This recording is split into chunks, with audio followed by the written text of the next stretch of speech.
Hello guys, আসসালামু আলাইকুম।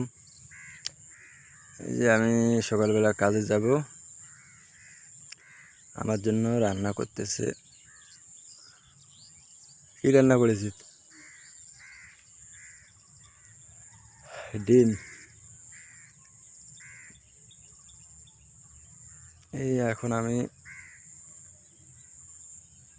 নদীর পাড়ে যাচ্ছি স্নান করতে। এই যে সাবান ঘষা।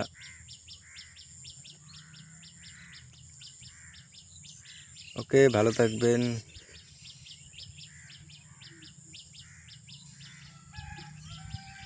আকাশ প্রচুর লাগাইছে, জানি না কাজ হয় কিনা।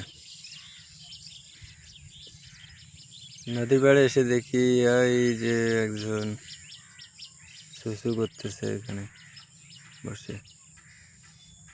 ওই যে লোকটা, শরম লজ্জা হায়া কিচ্ছু নেই।